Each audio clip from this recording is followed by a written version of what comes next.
Accord de Lévy, c'est une maladie peu connue, mais fréquente, la deuxième cause de troubles cognitifs en France après Alzheimer. Le Centre Mémoire de ressources et de recherche des hôpitaux universitaires de Strasbourg est un des 3 plus grands de France. À cheval entre le pôle gériatrique et le service neurologique, il permet aux chercheurs d'avoir une vision plus globale de la maladie, à tout stade, à tout âge. Parmi les maladies neurodégénératives, d'atteinte cérébrale, on estime à 80% de maladies d'Alzheimer et 20% quand même de cette maladie qui s'appelle la maladie Accord de Lévy, où on trouve des petits dépôts dans le cerveau qui s'appellent les corps de Lévy. Au départ, les deux maladies peuvent être assez proches et le diagnostic peut être difficile.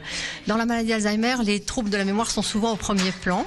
Dans la maladie Accord de Lévy, ce sont plutôt des fluctuations d'attention. Donc le patient peut être très variable d'un jour à l'autre.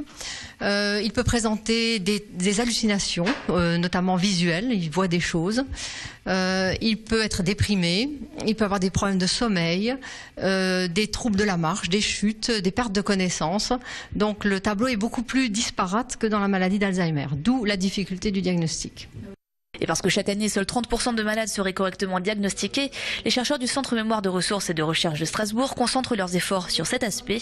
3 études vont démarrer grâce à un don de 26 000 € de l'association Alsace Alzheimer. C'est une maladie qui se diagnostique mal, puisqu'on estime qu'à peine 30% des patients sont diagnostiqués. Il nous manque 70% des patients. Et ça a des conséquences qui peuvent être importantes, puisqu'il y a des médicaments qui sont très délétères pour ces patients, notamment les neuroleptiques. Actuellement, malheureusement, nous n'avons pas beaucoup de traitements, mais néanmoins quelques traitements efficaces. Mais demain, ce sera encore plus important. Probablement que dans les 5 ans, on aura de nouveaux traitements dans ces pathologies cognitives. Et donc, si on n'en fait pas bien le diagnostic, on ne pourra pas donner le bon traitement aux bons patients. La première étude qui provient d'équipes de gériatrie, c'est une étude qui va porter sur des biomarqueurs neuropsychologiques, c'est-à-dire quand on fait des tests, qu'est-ce qui nous permet de faire le diagnostic différentiel entre la maladie d'Alzheimer et la maladie Accord de Lévy. La seconde étude, qui est menée par l'équipe de neurologie, ça va être une étude pour trouver des biomarqueurs dans la ponction lombaire, c'est-à-dire on fait régulièrement des ponctions lombaires chez ces patients pour faire le diagnostic notamment de maladie d'Alzheimer, mais on n'a pas de biomarqueur de la maladie Accord de Lévy. 26 000 €, une somme rassemblée par l'association Alsace Alzheimer qui accompagne les familles de malades depuis 1986. 340 familles sont adhérentes actuellement. Chaque année, l'association reverse le fruit de ses collectes à différents laboratoires qui travaillent sur ces questions. On essaye toujours d'être complémentaire et de faire ce que l'administration ne peut pas faire.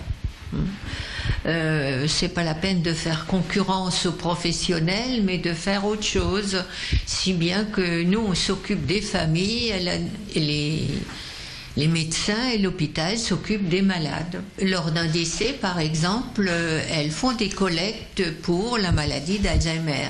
Elles nous remettent des chèques sur lesquels c'est écrit « pour la recherche ». Et puis aussi, certaines familles, lorsqu'on les a bien aidées et lorsqu'elles n'ont pas d'héritier direct, lors d'un décès aussi, font un don conséquent.